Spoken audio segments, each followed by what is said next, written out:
4장 26절로 30절까지의 말씀을 가지고 감사는 믿음의 능동적 표현이다 하는 제목으로 말씀을 나누도록 하겠습니다. 오늘은 이제 맥주 감사 주일인데요.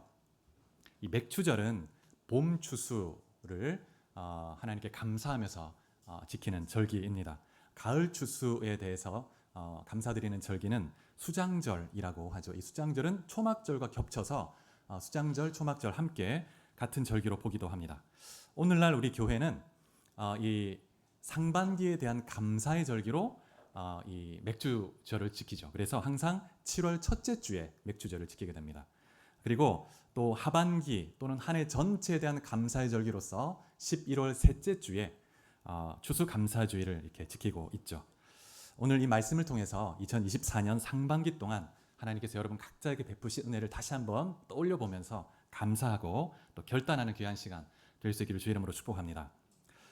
감사와 관련해서 흥미로운 한 연구가 있는데요. 미국 UCLA 의대 교수인 로버트 마워 박사와 뇌신경학자인 알렉스 코브라는 이 박사님이 감사에 대한 연구를 했는데, 뇌 호르몬의 관계를 연구를 했는데, 감사가 뇌 호르몬을 활성화시키는 데 굉장히 큰 도움을 준다는 연구 결과를 발표했습니다. 특별히 세로토닌, 그 다음에 도파민, 옥시토신 같은 이 호르몬을 많이 이렇게 활성화되게 한다는 거예요. 여러분 또 들어보셨겠지만 이 세로토닌은 기분과 감정을 조절하는 그런 호르몬입니다. 행복감을 느끼게 해주죠. 이 이제 호르몬이 나오면. 그런데 특별히 이 세로토닌은 멜라토닌이라는 그 호르몬 이전 단계인데 수면에 도움을 주는 그런 효과가 있습니다. 그래서 일반적으로 정신과에서 불면증이나 기타 수면 장애를 가진 환자들에게 이 세로토닌 수치를 높이는 약을 처방한다고 합니다. 그런데 우리는 날마다 감사를 하게 되면, 감사할 때 이 세로토닌이 더 많이 분비가 된다는 거죠. 의학적으로 그런 연구를 내놓았습니다. 그리고 도파민은 기쁨 호르몬으로 알려져 있는데 만족감을 느끼게 해줍니다. 그리고 옥시토신은 사랑의 호르몬으로 알려져 있는데 이 관계 속에 신뢰와 친밀감을 더해주는 그런 효과가 있습니다. 그래서 이 관계 속에서 유대감을 더 강화시켜 주는 거죠. 그래서 이러한 뇌신경학적 연구에 따르면 이 감사를 표현하는 것은 우리 개인의 건강뿐만 아니라 관계에 있어서도 아름다운 그런 친밀한 유대감을 갖게 해준다는 것입니다. 그리고 감사의 효과를 극대화하기 위해서 한 가지 제안을 하는데, 감사 일기를 쓰거나 감사 편지를 써보라는 것입니다. 그러면 큰 도움이 된다는 제안까지 해주고 있습니다. 그래서 이러한 의학적 연구를 생각해 보면 하나님께서 성경에 감사하라는 명령을 참 많이 하고 계시지 않습니까? 근데 그것은 우리의 행복을 위해서라는 것을 알 수 있습니다. 신명기 10장 13절에 보면 이렇게 말씀합니다. 내가 오늘 너의 행복을 위하여 너에게 명하는 여호와의 명령과 규례를 지킬 것이 아니냐. 하나님이 주신 이 말씀은 우리 행복을 위해서 주셨다는 거예요. 순종하면 우리가 건강과 행복과 축복을 누리게 된다는 것입니다. 그리고 하나님과의 관계에 있어서도 더 친밀한 깊은 관계로 나갈 수 있는 중요한 초석이 되는 것이죠. 그래서 성경에 보면 감사라는 말씀이 참 많이 있는데 여러 구절 한번 같이 찾아서 한번 같이 읽어보면 좋겠습니다. 이 앞에 스크린도 한번 보시고요. 시편 100편 4절 말씀을 한번 같이 한번 찾아보겠습니다. 시편 100편 4절 말씀, 자, 같이 읽어볼까요? 시작. 감사함으로 그의 문에 들어가며 찬송함으로 그의 궁정에 들어가서 그에게 감사하며 그의 이름을 송축할지어다. 감사함으로 하나님 앞에 나아가는 것입니다. 감사함으로. 시편 107편 1절입니다. 시편 107편 1절. 자, 같이 읽겠습니다. 시작. 여호와께 감사하라. 그는 선하시며 그 인자하심이 영원함이로다. 감사의 이유를 제시하는데, 하나님은 선하시기 때문에 여러분 한 분 한 분에게 행하시는 모든 일들이 때로 내가 보기에는 힘들고 왜 이런 일을 주셨을까 생각이 들어도 하나님은 선하시다는 거예요. 그래서 우리를 위해서 결국에는 행복함을 주기 위해서 주시는 일들이다. 그래서 하나님은 선하시기 때문에 감사라는 것입니다. 또 그 인자가 영원하다는 거죠. 자, 그 다음에 에베소서 5장 20절 또 한번 찾아보겠습니다. 에베소서 5장 20절. 자, 같이 한번 읽어볼까요? 시작. 범사에 우리 주 예수 그리스도의 이름으로 항상 아버지 하나님께 감사하며 범사에 항상 감사하며 이렇게 말하고 있습니다. 범사에. 자, 그 다음에 골로새서 2장 7절 또 한번 보실까요? 여러분 또 메모해 두셨다가 나중에 또 한번 또 집에 가셔서 한번 또 찾아보셔도 좋겠습니다. 또 옆에 스크린 보시고 한번 읽어볼까요? 시작.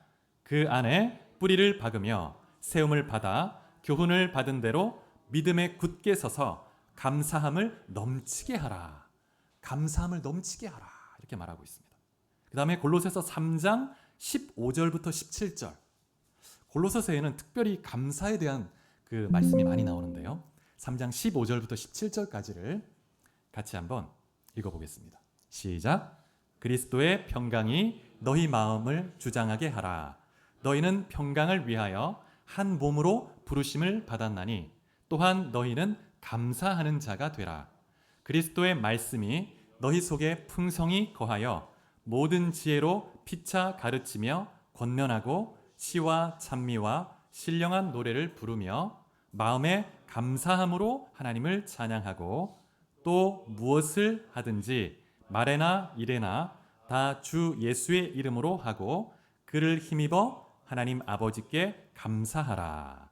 15, 16, 17절 매 절마다 감사를 말하고 있습니다. 감사. 감사하는 사람이 되라. 감사하는 사람이 되라. 범사에 하나님을 감사함으로 찬양을 드려라. 그 다음에 찾아보진 않겠습니다. 잘하는 말씀인데 데살로니가전서 5장 18절 범사에 감사하라. 이는 그리스도 예수 안에서 너희를 향하신 하나님의 뜻이니라. 이렇게 말하고 있습니다. 범사에 감사하는 것이 하나님의 뜻이라는 거예요. 하나님은 선하시고 인자하시기 때문에 우리를 향해서 우리 안에 일어나는 모든 일들을 하나님은 다스리시는데 하나님이 우리를 사랑하시고 우리에게 마침내 복을 주기 위해 허락하시는 일들이라는 것입니다. 그리고 시편 50편에 보면 23절에 이렇게 말합니다. 감사로 제사를 드리는 자가 나를 영화롭게 하나니. 감사함으로 예배를 드리는 자가 하나님을 영화롭게 한다고 말합니다. 그래서 우리가 예배를 시작할 때마다 감사 기도를 드리죠. 하나님 오늘 이 예배에 나를 인도해 주셔서 감사합니다. 지난 한 주간도 붙드셔서 감사하고 예수 그리스도를 이 땅에 보내주셔서 나를 죄에서 구원하시고 생명 주신 것을 감사합니다. 이런 감사의 마음으로 하나님 앞에 나아갈 때 하나님이 영화롭게 된다는 거예요. 이 신약 성경에 보면 이 감사는 은혜와 아주 깊은 연관성이 있는데 이 은혜라는 단어는 그 헬라어가 뭐냐면 카리스입니다. 카리스. 잘 아시죠? 한번 따라해 볼까요? 카리스. 카리스. 근데 이 뜻이 뭐냐면 값없이 주시는 선물이라는 뜻입니다. 어떤 그 행위에 수고가 없는데 공짜로 값없이 준다는 거죠. 근데 감사는 이 카리스라는 단어에 한 단어가 더 붙어 있습니다. 감사는 헬라어가 뭐냐면 유카리스티아라는 단어인데 유라는 단어가 좋은이라는 뜻입니다. 굿이라는 뜻이죠. 그래서 좋은 은혜 이런 뜻입니다. 감사는 내게 좋은 은혜를 주신 하나님께 감사를 드리는 그 기쁨을 표현하는 겁니다. 그래서 은혜를 준 대상에게 하나님께나 또 다른 대상에게 존경과 기쁨을 표현하는 것이 감사죠. 그래서 여러분 믿음을 가진 하나님의 자녀 그리고 예수님의 제자의 가장 두드러진 특징 중에 하나가 뭐냐면 감사하는 사람이라는 것입니다. 야, 저 사람은 어떻게 저 상황에서 감사할 수 있을까? 그런 말을 들어야 정말 진정한 하나님의 자녀라고 말할 수 있는 것입니다. 감사하며 사는 사람은 건강한 믿음을 가지고 있는 사람이죠. 그런데 참 많은 성도님들이 감사하지 못해서 많은 것을, 많은 하나님의 예비한 축복을 놓치며 살아가고 있습니다. 성경에 보면 감사하지 못해서 하나님의 축복을 잃어버린 예를 참 많이 발견할 수 있는데 그 중에 한 예가 오늘 본문에 나오는 예입니다. 이스라엘 백성들이죠. 그래서 오늘 본문의 말씀은 12 정탐꾼이 가나안 땅을 정탐하고 돌아와서 보고를 한 후에 일어난 그런 내용을 담고 있습니다. 12 정탐꾼 중에서 두 사람 여호수아와 갈렙이라는 사람은 믿음의 보고를 했습니다.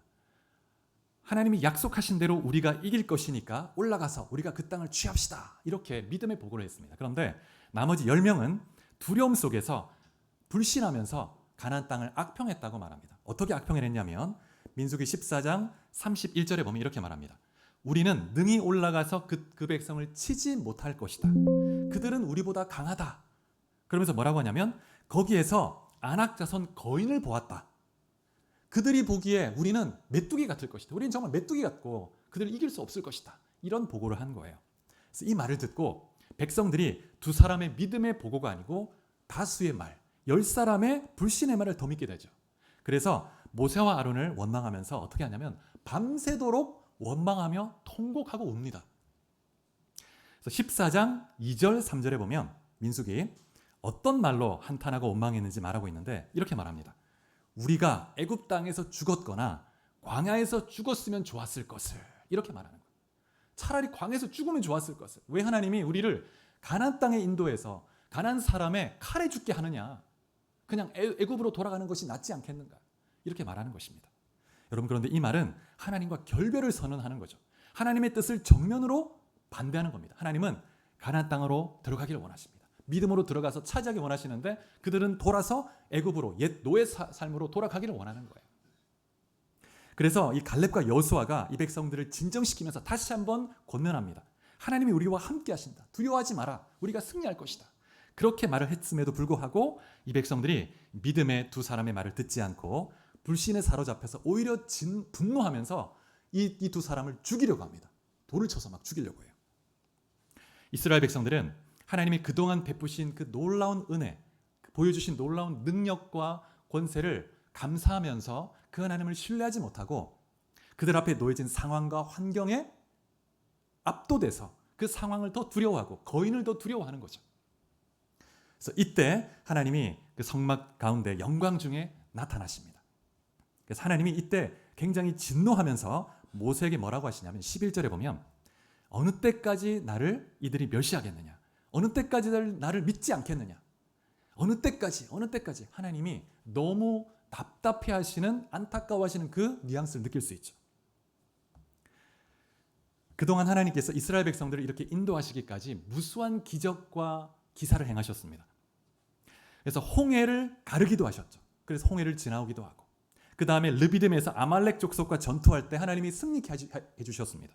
그리고 광야에 먹을 것이 없지 않습니까? 그런데 하나님이 하늘에서 만나를 내려주셔서 먹게도 하시고, 그 다음에 또 목이 마를 때는 반석에서 물을 내게 하셔서 강처럼 만드셔서 마시게 하시고, 그래서 온갖 기적과 역사로, 그리고 하나님이 친히 신의 산에 강림해서 그 목소리로 그 백성들에게 말씀하시고 언약을 체결하시고 놀라운 일을 행하셨습니다.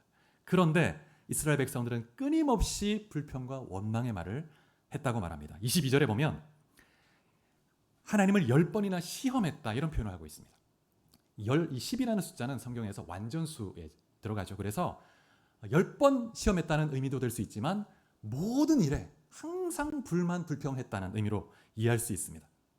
그러더니 이제는 이 가나안 땅 그 입구에서 하나님을 신뢰하지 못하고 이제 다시 돌아가려고 하는 거예요. 여러분, 이스라엘 백성들은 감사하지 못했습니다. 하나님의 은혜를 기억하면서 하나님의 행하신 일을 기억하고 하나님께 감사하고 신뢰해야 하는데 감사하지 못하고 정말 하나님의 복을 누리지 못했죠. 그래서 하나님이 이들을 진멸하려고 했는데 모세가 이 백성을 위해서 중보기도 합니다. 하나님, 이 백성을 긍휼히 여겨주십시오. 그렇게 간절히 기도했을 때 하나님이 이 백성을 용서해 주시고 진멸시키진 않았지만 광야로 들어가게 하시죠. 그래서 광야에서 40년 동안 헤매다가 이제 다 멸망하게 됩니다.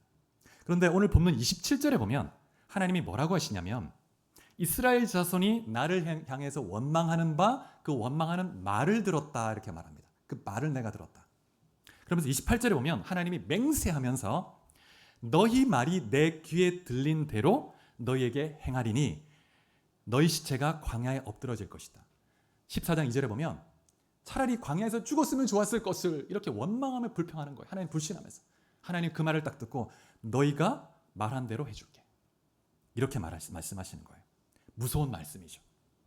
이스라엘 백성이 원망하며 한 말 그대로 행하시겠다고 말하고 있는 것입니다. 그래서 결국 이 백성들이 출애굽 1세대, 20세 이상의 1세대는 광야에서 다 죽게 됩니다. 그들의 무덤이 다 광야에 있는 거예요.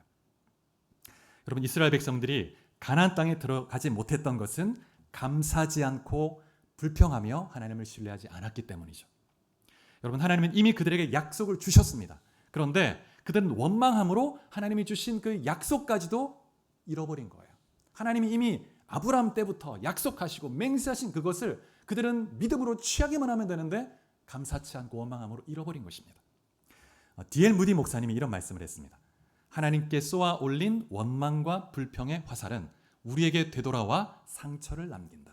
하나님을 향해서 화살을 쏘잖아요. 다시 떨어지겠죠. 우리에게 다시 와서 우리를 상처 입힌다는 거예요. 그래서 여러분, 많은 성도들이 감사하지 못하고 원망과 불평함으로 하나님의 축복을 잃어버릴 때가 참 많이 있습니다. 우리 자신 한번 돌아보십시오.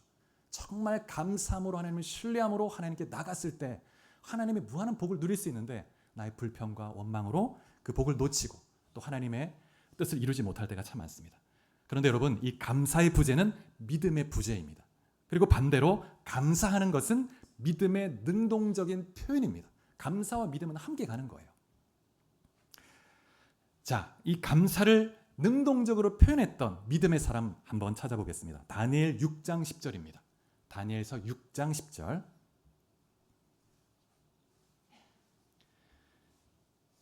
자, 다니엘 6장 10절 말씀을 같이 한번 성경 보시고 이 앞에 스크린도 한번 보시면서 읽어보겠습니다. 시작. 다니엘이 이 조서에 왕의 도장이 찍힌 것을 알고도 자기 집에 돌아가서는 윗방에 올라가 예루살렘으로 향한 창문을 열고 전에 하던 대로 하루 3번씩 무릎을 꿇고 기도하며 그의 하나님께 감사하였더라. 감사하였더라. 이 다니엘 6장 1절로 3절을 보면 지금 이 배경이 어떤 배경이냐면 페르시아 왕이 이제 통치하는데 다리오 왕입니다. 전국을 120개 도로 나누고 그 도에 이제 관리를 딱 세웠습니다. 통치를 하게 했습니다. 그리고 그 120개 도를 다스리는 120명의 관리 위에 총리 3명을 두는 거예요. 그래서 이 120개 도를 다스리게 했습니다. 다니엘이 이 3명의 총리에 들어갔는데 이 3명의 총리 중에서도 다니엘은 가장 지혜롭고 민첩하고 영리하고 뛰어난 거예요. 그래서 이 다리오 왕이 다니엘에게 자신의 전권을 주어서 이 페르시아를 다스리게 하려고 했다고 말하고 있습니다. 그러니까 이 주변의 고위 관리들과 다른 총리들이 이 다니엘에 대해서 질투하면서 시기를 하기 시작하는 거죠.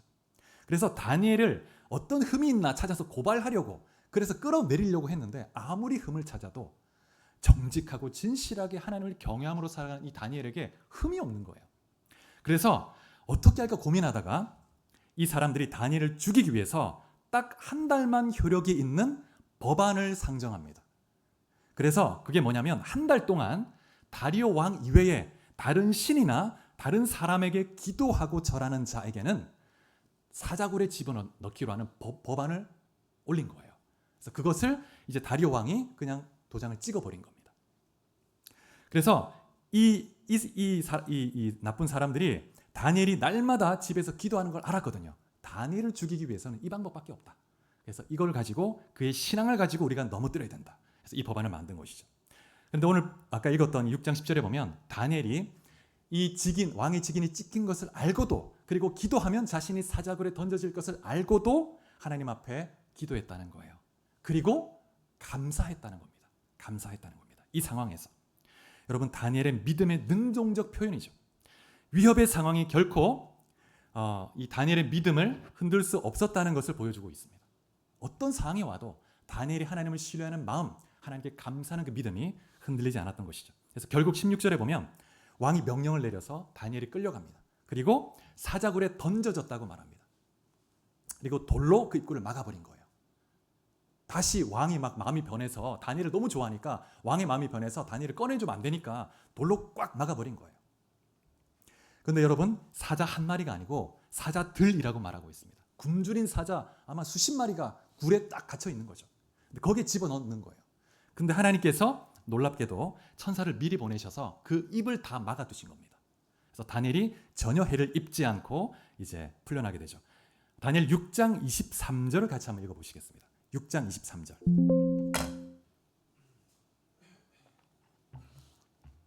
자, 같이 한번 읽어보겠습니다.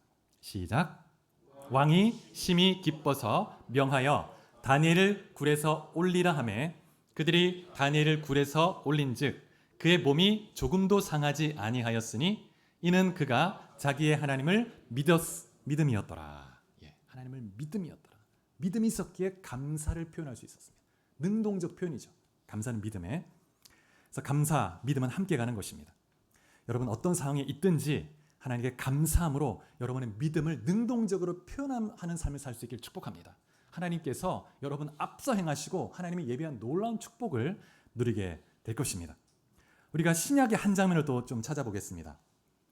사도행전 16장에 보면 어떤 장면이 나오냐면 일단 저를 보시고요.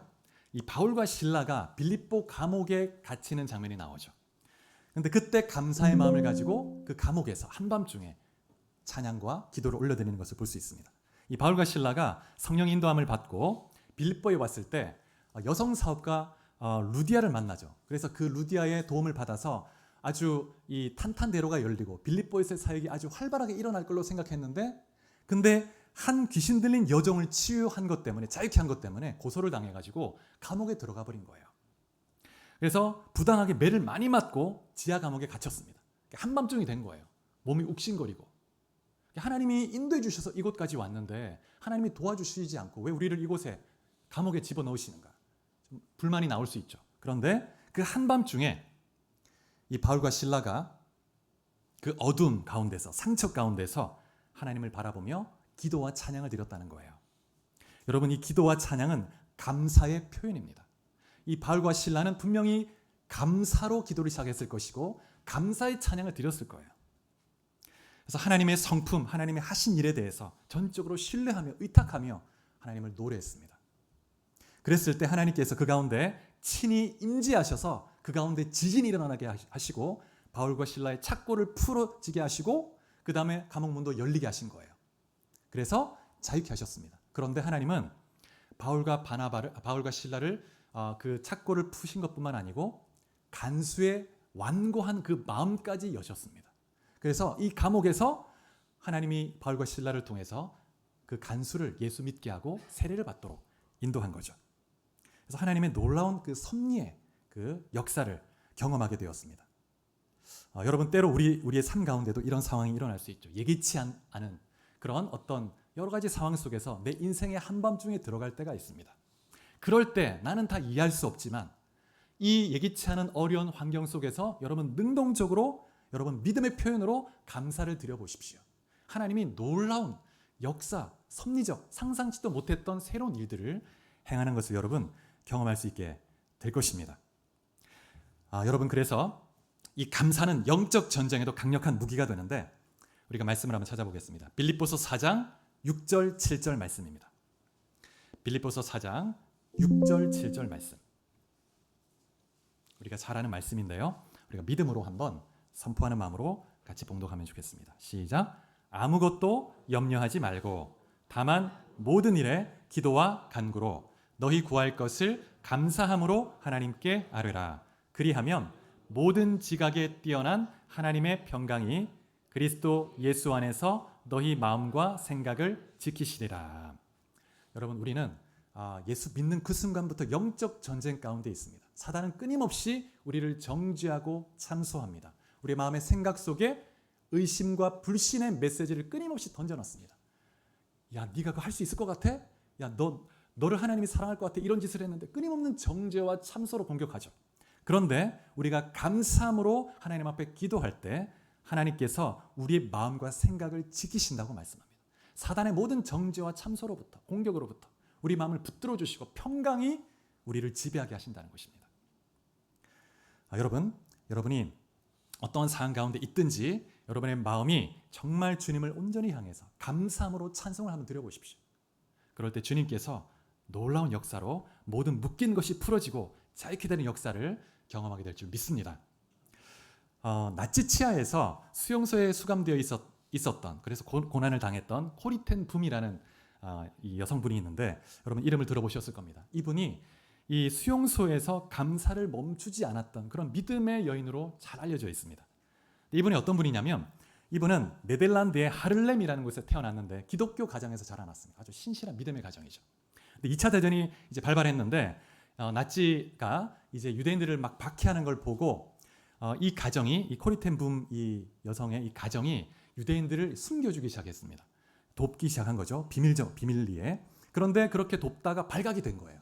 그래서 이 코리텐붐과 여동생과 부모님 온 가족이 다 수용소에 감금되어 버렸습니다. 그래서 수용소 이름이 뭐냐면 라벤스비르크라는 수용소에 이제 수감이 된 거예요. 그래서 굉장히 극심한 고통과 비인간적인 대우를 받으면서 고문도 당하고 힘든 시간을 보냈습니다. 근데 이 코린템붐 여사와 그 여동생 가족이 그 수감된 그 방이 특별히 벼룩과 빈대가 그렇게 많았다고 합니다. 여러분 그 좀 이제 나이가 좀 있으신 분들은 벼룩 빈대 좀 물려보신 분들 계시죠? 젊은 분들은 아마 본 적이 없는 분들이 계실 거예요. 아마 아예.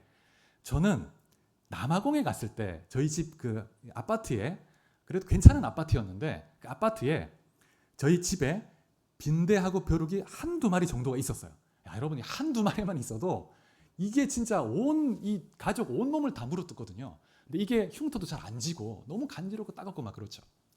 근데 이 코리템붐 여사 그 감옥 수감된 방에 이 벼룩과 빈대가 너무 많은 거예요. 그래서 너무 힘들고, 그래서 이 벼룩과 빈대는 몸 밖에 있는 기생충이라 불리죠. 피를 빨아먹죠.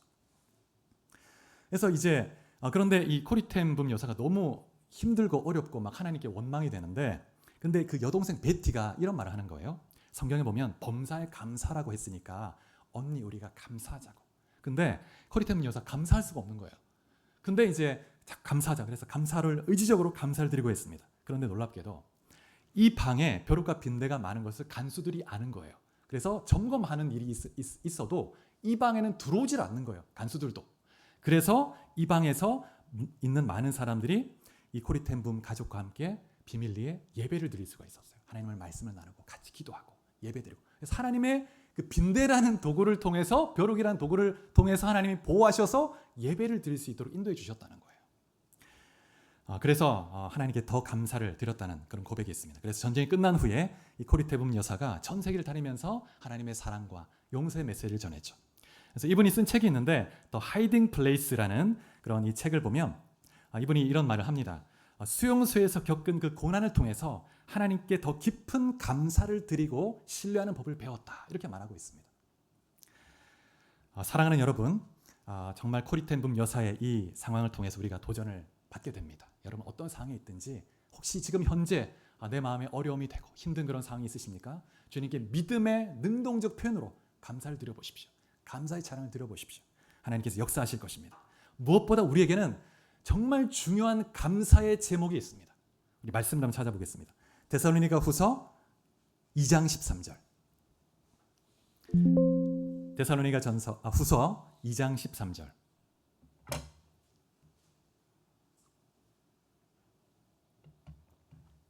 같이 한번 읽어보겠습니다. 시작. 주께 사랑하시는 형제들아, 우리가 항상 너희에 관하여 마땅히 하나님께 감사할 것은 하나님이 처음부터 너희를 택하사 성령의 거룩하게 하심을, 진리를 믿음으로 구원을 받게 하심이니.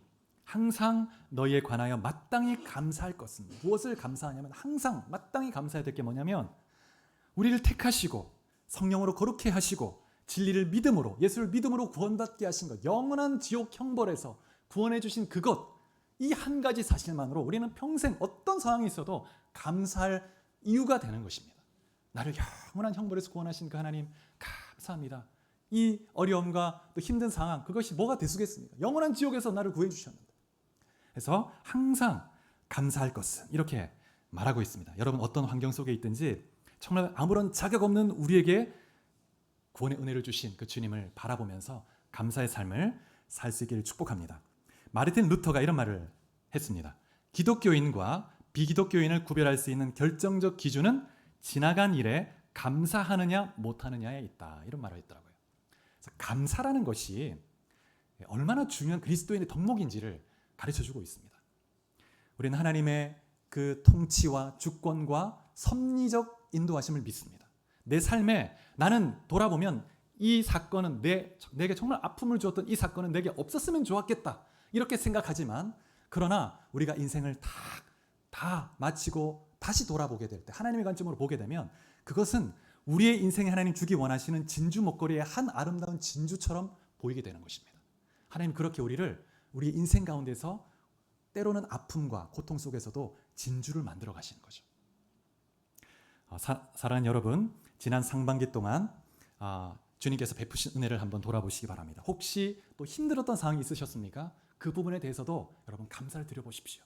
그 어려움이 이제 여러분의 삶에 오히려 축복으로 반전의 역사가 일어날 줄 믿습니다. 할렐루야. 마지막으로 영상을 좀 하나 보여드리려고 하는데, 감사의 끝판왕이라고 할 수 있는 우리 손양원 목사님, 여러분 잘 아시죠? 아마 들어보셨을 텐데 1948년에 여순 사건 때 두 아들이 공산주의자 안재선이라는 사람에게 죽임을 당하죠. 총살을 당해요. 그 장례식을 치를 때 이제 하나님께 드렸던 감사의 기도 9가지가 있습니다. 정말 우리에게 감사란 뭔지를 정말 삶으로 보여주신 분이죠. 근데 이분이 그 자신의 아들을 죽인 그 안재선을 아들로 입양해서 손재선으로 부르고 나중에 목회자로 키웁니다. 이 영상을 보고 같이 한번 기도하도록 하겠습니다. 1948년 10월입니다. 좌익과 우익의 이념 갈등이 폭발하며 벌어진 여순 혼란 사건. 무자비한 그 혼란의 시기에 공산주의를 따르지 않고 예수님 신앙을 따른다는 이유로 죽임을 당한 두 형제가 있습니다. 손동인, 손동신. 폭동이 진압된 뒤 체포된 두 아들을 죽인 범인, 사형 선고를 받은 안재선, 그를 탄원하여 구해내고 심지어 두 아들을 살해한 그를 양아들로 삼은 두 형제의 아버지, 그분이 바로 손양원 목사입니다. 손 목사님이 두 아들의 장례식 때에 하나님께 9가지 감사의 기도를 올려드립니다. 나 같은 죄인의 혈통에서 순교의 자식을 나게 하시니 감사합니다. 허다한 많은 성도 중에서 이런 보배를 나에게 주셨으니 감사합니다. 삼남 삼녀 중에서 가장 귀한 맏아들과 둘째 아들을 바치게 하시니 감사합니다. 한 아들의 순교도 귀하거늘 하물며 두 아들이 함께 순교했으니 더욱 감사합니다. 예수님 믿고서 누워 생을 마감해도 복이라 하였는데 전도하다 총살 순교 당했으니 더욱 감사합니다. 미국 가려고 준비하던 아들이 미국보다 더 좋은 천국 갔으니 내 마음 안심되어 더욱 감사합니다. 내 아들을 죽인 원수를 회개시켜 아들 삼고자 하는 사랑의 마음을 주신 하나님께 감사합니다. 내 아들의 순교의 열매로서 무수한 천국의 열매가 생길 것을 믿으면서 감사합니다. 역경 속에서도 하나님의 사랑을 깨닫게 하시고 이길 수 있는 믿음을 주신 하나님께 감사합니다. 또 무엇을 하든지 말에나 이래나 다 주 예수의 이름으로 하고 그를 힘입어 하나님 아버지께 감사하라. 골로새서 3장 17절 말씀. 1948년 10월입니다. 좌익과 우익의 이념. 감사를 우리에게 말씀하시는 것은 우리의 행복을 위해서, 하나님 예배한 복을 주시기 위해서 감사라고 말씀하십니다. 여러분 삶 속에 어려움과 힘든 상황이 혹시 있습니까? 감사가 나오지 않는 부분이 있습니까? 이 시간 능동적 믿음의 표현으로 감사를 고백해 보십시오. 그 영역의 묶임과 속박이 축복으로 변화될 줄 믿습니다. 이 시간 주님께 감사를 드리고 지난 삶을 돌아보며 주님을 찬양하고 감사 고백으로 올려드리기 원합니다. 같이 기도하시겠습니다. 하나님 아버지 감사합니다.